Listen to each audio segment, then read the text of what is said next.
Lab channel and let us know where you're listening from in the comments. My name is Cody Gross, and I thought I knew what hell looked like until I sat beside my 8-year-old son Danny's hospital bed, watching the machines keep him alive. The doctor said it was acute liver failure, sudden, severe, and with no clear cause. Danny had always been healthy, energetic, the kind of kid who could eat dirt and bounce back stronger than ever. But now he looked so small against those white sheets, tubes running in and out of his tiny body like he was some kind of broken machine they were trying to fix. "Dad," Danny whispered, his voice barely audible over the steady beep of the monitors. His eyes, once bright blue like his mother's, now held a weight no child should ever carry. "I'm going to heaven soon." I gripped the metal rail of his bed until my knuckles went white. "Don't say that, buddy. You're going to be fine. The doctors are working on." "No, Dad." He reached out with his small hand, the one without the four, and touched my arm. His skin felt paper-thin and cold. "I can't protect you anymore, so please run away." The words hit me like a punch to the gut. Protect me? My 8-year-old son thought he was protecting me? From what? "Danny, what are you talking about? Protect me from what?" Tears started rolling down his pale cheeks. "I'm sorry, Dad. I try to keep you safe, but I'm too tired now. I can't eat your food anymore. I can't drink your coffee." He was getting agitated, the heart monitor speeding up. "Look at my school locker. Combination is 0418, your birthday. You'll understand why." A nurse rushed in, alerted by the machines. "Sir, I need you to step back. His vitals are spiking." I was pushed aside as medical staff swarmed around my son. Through the chaos, I heard Danny's weak voice one more time. "Locker 247. Be careful, Dad. They're watching." That night, I couldn't sleep. I sat in the hospital corridor, replaying Danny's words over and over. He'd been eating my food, drinking my coffee. Why would he say that? And what did he mean they were watching? My wife, Brittany, had gone home around midnight, claiming she needed rest. She'd been strangely calm throughout this whole ordeal, almost detached. When the doctors first told us about Danny's condition, she didn't break down like I did. She just nodded, asked a few clinical questions, and started making phone calls to handle the situation. At 3 a.m., I made a decision. Danny's elementary school was only 20 minutes away. Security was minimal, a few cameras and a night watchman who spent most of his time sleeping in the main office. I'd helped with enough school events to know the building's layout like the back of my hand. The custodial entrance was my way in. I noticed during a parent-teacher conference that the lock was loose, probably hadn't been properly fixed in years. A few minutes with a credit card, and I was inside the empty hallways. Lincoln Elementary after dark was eerily quiet, my footsteps echoing off the polished floors. I made my way to the 5th grade wing, where Danny's locker sat among dozens of others, each decorated with stickers and photos that spoke of childhood innocence. Locker 247. The combination lock felt cold under my fingers as I entered 0418, April 18th, my birthday. How did Danny know my birthday when Brittany barely remembered it anymore? The lock clicked open. Inside, instead of the usual collection of school supplies and forgotten lunch containers, I found something that made my blood run cold. There was a small digital camera, the kind kids weren't supposed to have at school. Beneath, it was a manila envelope thick with photographs and a notebook filled with Danny's careful, 8-year-old handwriting. I grabbed everything and headed to my truck, my hands shaking so badly I could barely start the engine. Back in a hospital parking lot, under the harsh glow of a streetlight, I opened Danny's notebook with trembling hands. The first page made me want to vomit. Daddy Protection Journal. Day 23. Mom put the white powder in Daddy's coffee again this morning. I poured it out when she wasn't looking and made new coffee. She got mad and asked why Daddy's coffee was cold. I said I accidentally knocked it over. She made new coffee with more white powder. I drank half of it when Daddy wasn't looking. It tasted really bitter and made my tummy hurt, but Daddy can't get sick. I flipped through page after page of entries dating back 3 months. Danny had been systematically intercepting poisoned food and drinks meant for me, consuming them himself to keep me safe. My 8-year-old son had been slowly killing himself to protect me. The photographs were worse. Danny had been secretly documenting everything with the camera he'd somehow acquired. There were images of Brittany mixing white powder into my morning coffee. Pictures of her injecting something into my lunch sandwiches with a syringe. Photos of her adding drops from a small vial into my beer bottles. But the most damning evidence was in the final set of photographs. Brittany wasn't working alone. The images showed my wife in the kitchen with Wilson Morrison, my best friend since college, my business partner, the man I trusted with my life and my family. He was handing her small packages, instructing her on dosages, even helping her prepare the poison meals. One photo showed them kissing passionately over my contaminated coffee pot. The final entry in Danny's journal, dated just 2 days ago, broke what was left of my heart. Day 89, I'm really sick now. My pee is dark and my skin looks yellow. Daddy notices I don't eat much anymore, but I can't tell him why. I heard Mom and Uncle Wilson talking about how the poison should have worked by now. They don't know I've been taking it instead. Tomorrow they're going to use more. I don't think I can drink anymore, but I have to try. I love you, Daddy. I hope you never have to read this. I sat in my truck, crying like I hadn't cried since I was a child myself. My son was dying because my wife and best friend had been trying to murder me. For 3 months, Danny had been my unwitting guardian angel, sacrificing his own life to save mine. With shaking hands, I called 911. 911, what's your emergency? I need to report an attempted murder and child endangerment. My wife and her accomplice have been poisoning me, and my son intercepted the poison and is now dying in the hospital. Sir, I'm going to transfer you to Detective Wilson Morrison. He handles all poison-related cases in this jurisdiction. My blood turned to ice. Wait, did you say Wilson Morrison? Yes, sir, Detective Morrison. He's our specialist in these types of cases. Please hold. The line went quiet. Then I heard that familiar voice. The voice of the man who'd been my best man at my wedding, who'd held Danny when he was born, who'd been systematically trying to kill me while sleeping with my wife. Cody? That you, buddy? Wilson's voice was perfectly calm, almost amused. I heard you've got some concerns about poisoning. That's a pretty serious accusation. You bastard, I whispered into the phone. I know everything. I have evidence. Photos, journals, everything. Wilson chuckled. Evidence? What evidence? Sounds like you're having some kind of breakdown, friend. The stress of your son's illness is probably getting to you. Sometimes grieving parents imagine all sorts of conspiracies when they can't accept the reality of a sick child. Danny has been drinking the poison meant for me. He documented everything. An 8-year-old's fantasy notebook isn't evidence, Cody. And even if it were, well, I'm the lead detective on poison cases. Any evidence would have to go through me first.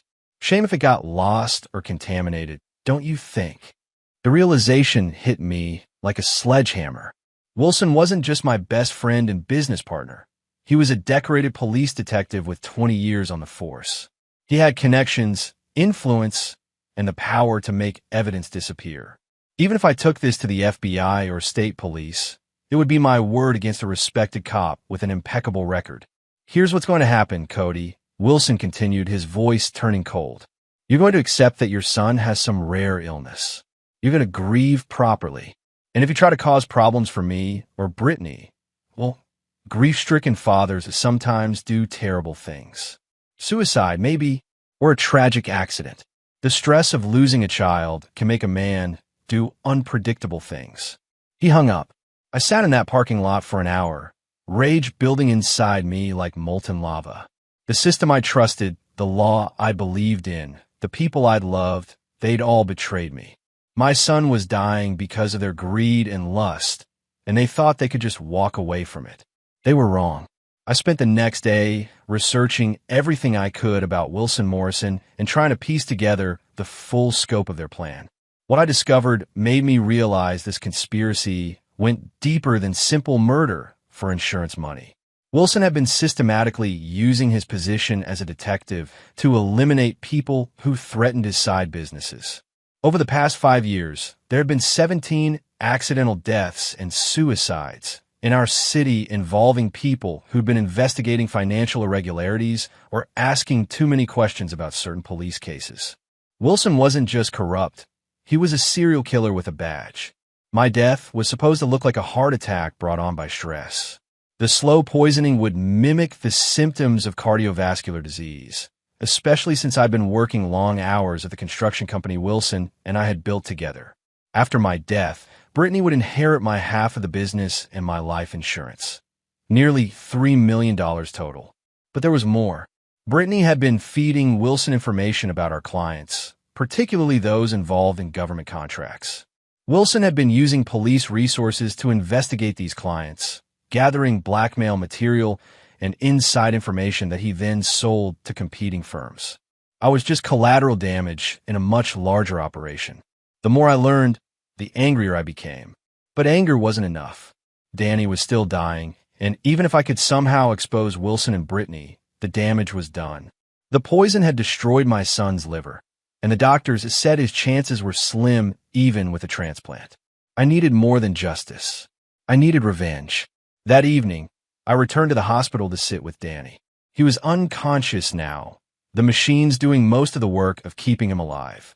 Brittany was there, playing the role of grieving mother perfectly. She even managed to produce tears on command. "Oh, Cody," she said, rushing to embrace me. "The doctors said we should start thinking about end-of-life decisions." I held her close, smelling the perfume that Wilson had bought her. I'd seen the receipt in his wallet when he'd paid for dinner last month. "I'm not giving up on him yet. But honey, we have to be realistic. Danny's suffering. Maybe it would be more merciful to what? Kill him." I pulled back to look at her face. She was still beautiful. Blonde hair, blue eyes, the kind of woman who could make men do stupid things. I've been one of those stupid men once. "Is that what you want, Brittany? For Danny to die?" Something flickered in her eyes. Fear? Guilt? Of course not. I just meant that sometimes the kindest thing is to let go. Like you let go of our marriage. She stepped back, her expression changing to one of confusion mixed with alarm. "What are you talking about?" "Nothing," I said, sitting down beside Danny's bed. "I'm just tired. Why don't you go home and rest? I'll stay with him tonight." "Are you sure?" "I'm sure. Give Wilson my regards when you see him." The color drained from her face, but she recovered quickly. "Wilson? Why would I see Wilson?" "I don't know. You two seem close lately." "Very close." She kissed my forehead, the kiss of Judas. "You're stressed, honey. Try to get some sleep."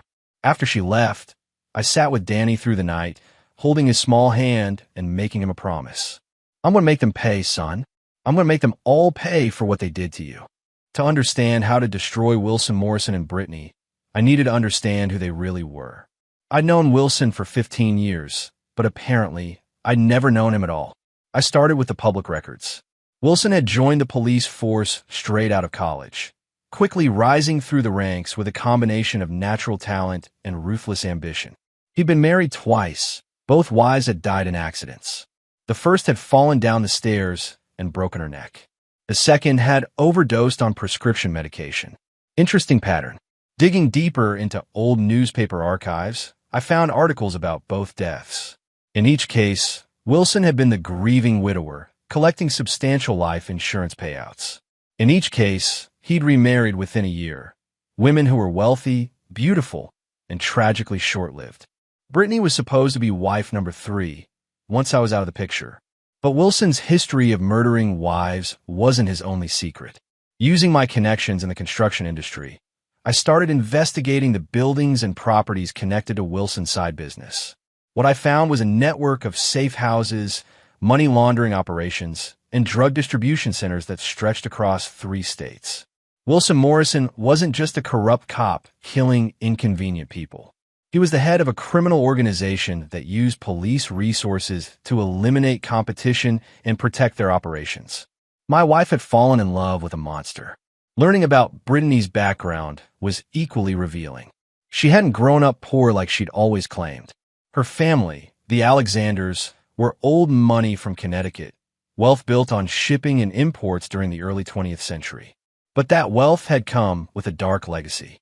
Brittany's great-grandfather had been a bootlegger during Prohibition. Her grandfather had been involved with organized crime, and her father had died in federal prison on racketeering charges when she was 16. She'd been raised by her mother, who'd taught her that marriage was a business transaction and love was a weakness to be exploited. Brittany hadn't married me for love. She'd married me because I was successful, trustworthy, and, most importantly, gullible enough to give her access to my money and business connections. Meeting Wilson had been the final piece of her plan. He had the skills and resources to eliminate me, while she provided the inside access and motive. Together, they'd been planning the perfect crime. Except they hadn't counted on Danny. As I sat in the hospital that fourth night, watching my son fight for his life, I realized that Wilson and Brittany had made one crucial mistake. They'd underestimated the love between a father and son. Danny's sacrifice had not only saved my life, it had given me the evidence and motivation I needed to destroy them both. But I wasn't going to rely on the legal system. Wilson controlled too much of the local law enforcement, and Brittany's family still had connections that could make evidence disappear or witnesses change their minds. I was going to handle this myself, and I was going to make sure they suffered before they died. Planning the perfect revenge required patience, resources, and a complete willingness to cross lines I'd never imagined crossing. Fortunately, 15 years in the construction business had taught me about explosives, heavy machinery, and how to make problems disappear permanently. More importantly, it had taught me about the kind of men who could help with problems that required extreme solutions. Rafael Andrade had worked for me for 3 years before I learned about his past. He'd been a combat engineer in the Army, specializing in demolitions and urban pacification, a polite term for making buildings and the people inside them cease to exist. After his discharge, he'd worked as a freelance problem solver for people who needed things done quietly and efficiently. I found Rafael at his apartment on the east side of town, a sparse place that looked more like a military barracks than a home. When I explained what I needed, he listened without expression, occasionally nodding or asking technical questions. "This Wilson," Rafael said when I finished, "he's expecting you to come at him directly. Grieving father, righteous anger, probably thinks you'll try to shoot him or run him down with a truck. Probably. So we don't do that. We make him come to us on our terms, in a place where his badge and his connections don't matter." Rafael's plan was elegantly simple. Wilson's criminal organization depended on a network of safe houses and distribution points. If those locations were compromised or destroyed, Wilson would be forced to consolidate his operations into a single, defensible position, an abandoned warehouse complex on the outskirts of town that he'd been using as his primary base. More importantly, if his business partners thought Wilson was losing control, they'd demand a face-to-face meeting to discuss restructuring their arrangement. Criminal organizations didn't tolerate weakness or failure. "We hit his operations systematically," Rafael explained, showing me blueprints of the warehouse complex. "Make it look like a rival gang moving in on his territory. He'll have to respond, and when he does, we'll be waiting." "What about Brittany?" Rafael smiled, a cold expression that made me understand why enemies of the United States had learned to fear men like him. "She'll come to him. Women like that always run to the strongest predator when they're scared. She'll think Wilson can protect her. And Danny, your son's a fighter. Keep him alive long enough for us to finish this, and maybe the satisfaction of knowing his sacrifice meant something will help him pull through." Over the next week, we put our plan into motion. Rafael had contacts in the criminal underworld, men who were happy to cause problems for corrupt cops in exchange for cash and the promise of reduced competition. The first target was a meth lab Wilson operated in an abandoned gas station. The explosion was visible from miles away and made the evening news as a gas leak accident. The second was a money laundering operation disguised as a used car lot. That fire burned for 6 hours and destroyed over $1 million in illegal proceeds. By the third operation, a drug distribution center in a converted restaurant, Wilson knew he was under attack. The beauty of Rafael's plan was that all the evidence pointed to a gang war between rival criminal organizations. Wilson couldn't call for police backup without exposing his own illegal activities. He was on his own, exactly where we wanted him. Wilson Morrison was many things: murderer, criminal, corrupt cop. But he wasn't stupid. After losing 3 major operations in 5 days, he knew someone was systematically dismantling his empire. What he didn't know was who or why. I'd been careful to maintain my routine during this period. I visited Danny at the hospital every day, played the grieving father perfectly, and even had dinner with Brittany twice. Meals where I pretended to eat food that she'd probably poisoned while secretly disposing of it when she wasn't looking. "You seem better," she said on Friday night, as we sat in our dining room pretending to be a normal married couple. More optimistic about Danny. "The doctors say there might be some improvement in his liver function. Small changes, but positive ones." That was true, since I'd stopped consuming the poison meant for me, and Danny was no longer intercepting it. The toxins in his system were gradually being processed out. He was still critical, but no longer deteriorating. Brittany's smile didn't quite reach her eyes. "That's wonderful news. Maybe we should celebrate." She reached for a bottle of wine, expensive stuff that I was sure had been doctored with something lethal. "I think I'll stick to water tonight. My stomach's been upset." "Are you sure? This is a special bottle. Wilson brought it over yesterday." Of course he had. Wilson was here yesterday, just for a few minutes. He wanted to check on how we were handling everything with Danny. He's such a good friend. "Yes, he is." "What did you two talk?" "In the kitchen, mostly." "What?" "No reason. I'm just glad he's looking out for us." That night, after Brittany went to bed, I searched the kitchen and found 3 new vials of poison hidden behind the flour canister, enough to kill a dozen men. Wilson was getting desperate and increasing the dosage. It was time to spring the trap. I called Wilson's cell phone at 2 a.m., knowing he'd be awake and paranoid after losing another operation that evening. "Cody? What's wrong?" "Is it Danny?" "Wilson, I need your help. Someone broke into the house tonight while Brittany and I were at the hospital. They didn't take anything, but they left a message." "What kind of message?" "It's written on the wall in the kitchen. It says, 'We know about the warehouse. You have 48 hours. "Wilson, what warehouse? What does this mean?" The silence on the other end lasted nearly 30 seconds. "I'll be right over." "Should I call the regular police?" "No." His response was too quick, too sharp.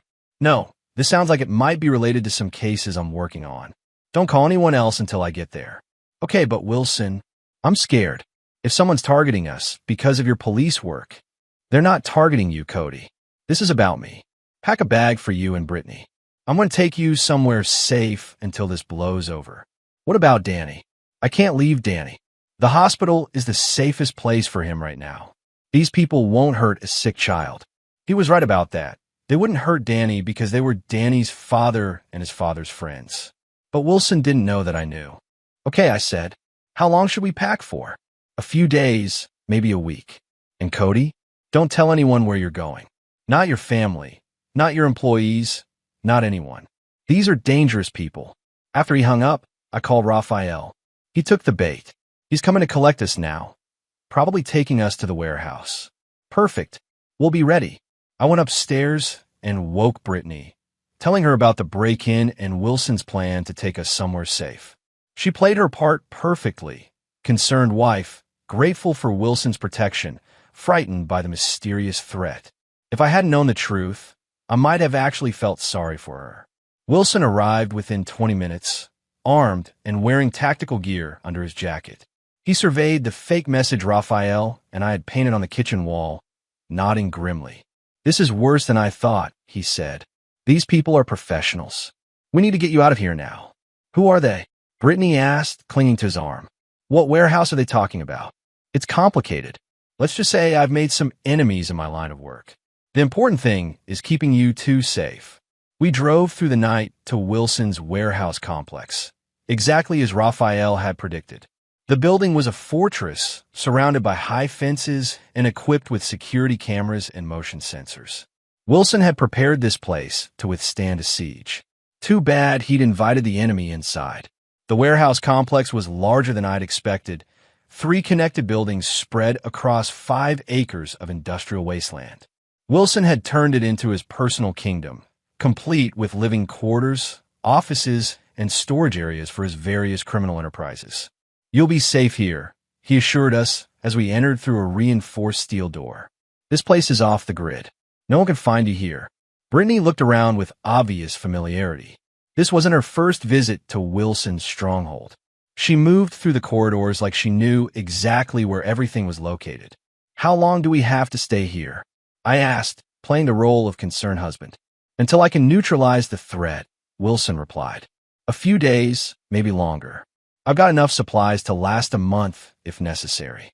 He showed us to a living area that had been set up like a luxury apartment: kitchen, bedrooms, entertainment center. It would have been comfortable if it weren't a prison. "I need to make some calls," Wilson said. "There are people I have to contact about this situation. Make yourselves at home." As soon as he left, Brittany dropped her act. "This is perfect," she said, settling onto the couch with obvious relief. "Once Wilson eliminates whoever's been causing problems, we can move forward with our plans." "What plans?"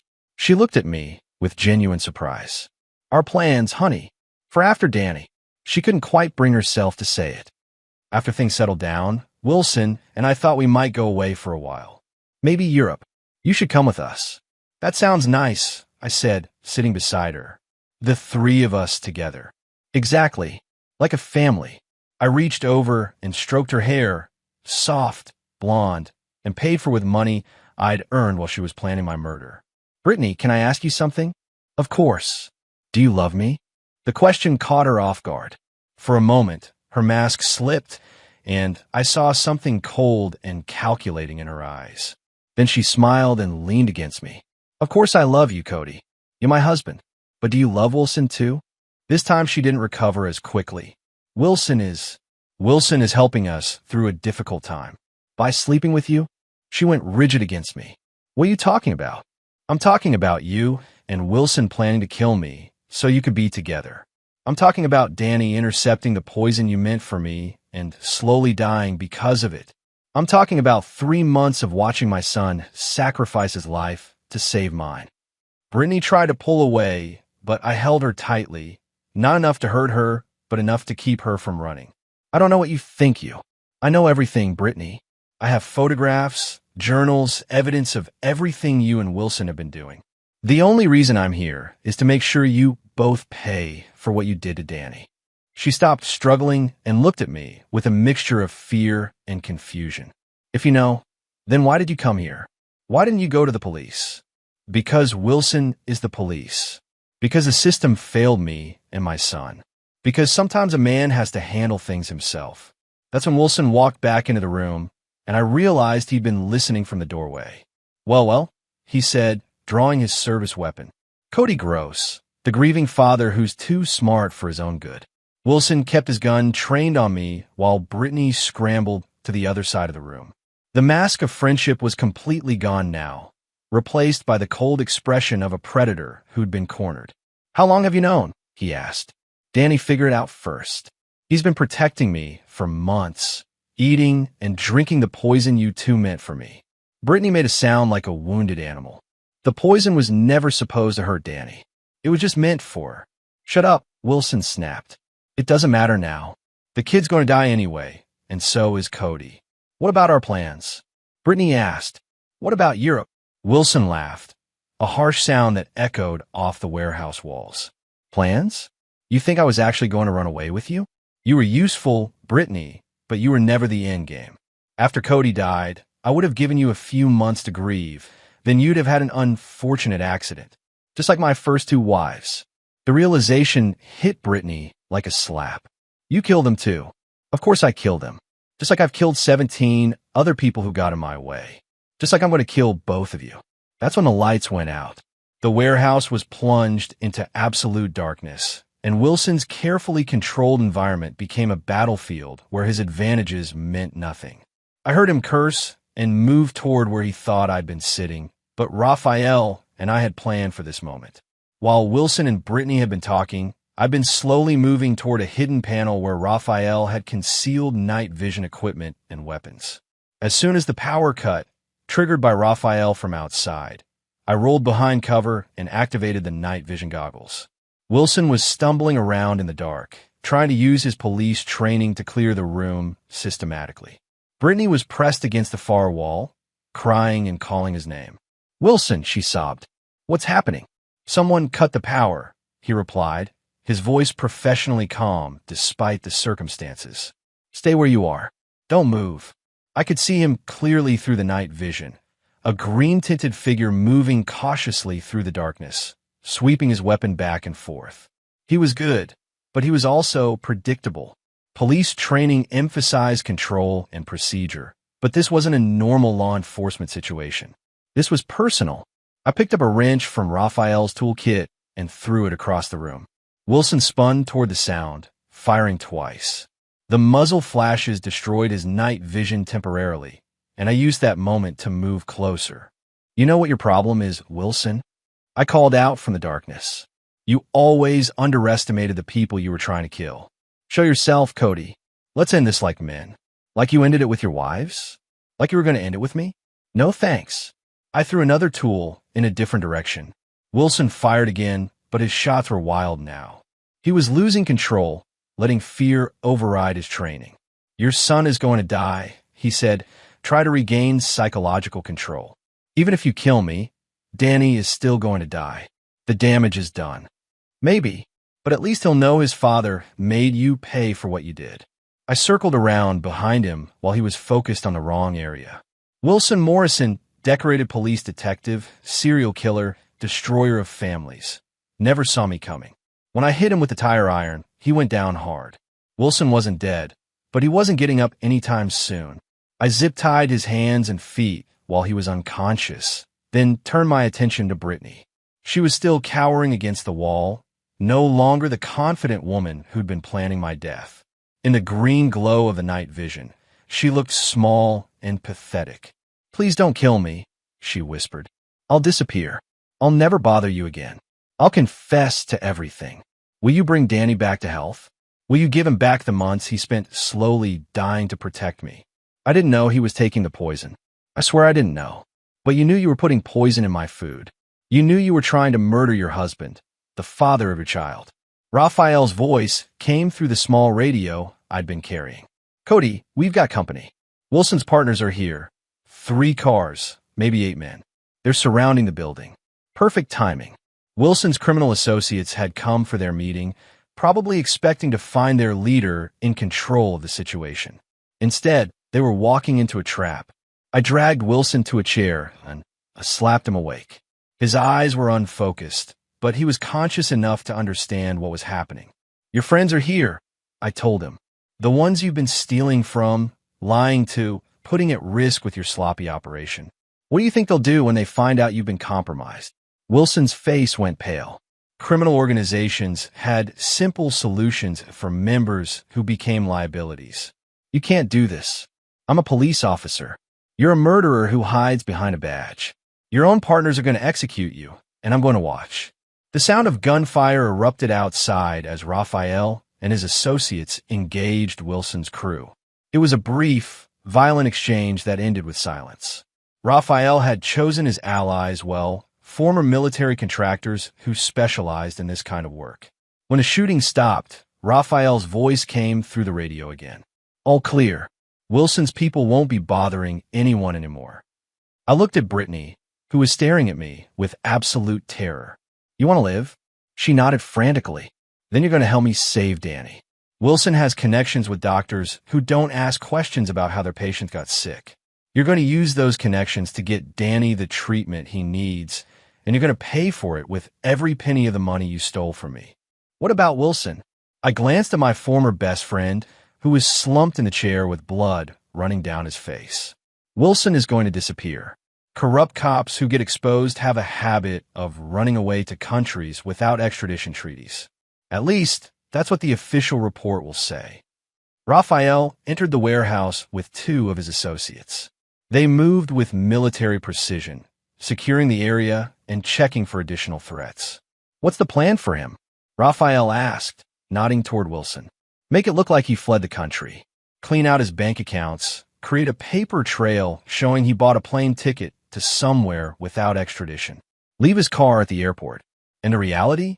I looked at Wilson, who was trying to focus on our conversation through his concussion. The reality is that he's going to spend the rest of his life in a very uncomfortable place, thinking about what he did to my son. Raphael nodded.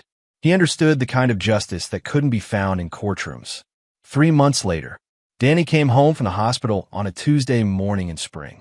The experimental treatment had worked. His liver function was returning to normal, and the doctors said he'd make a full recovery. Brittany had kept her end of the bargain. She'd used Wilson's medical connections to get Danny the best possible care, paying for everything with money from Wilson's hidden accounts. After that, she disappeared, probably somewhere in South America where her family's old connections could keep her safe. I didn't care where she went as long as she stayed gone.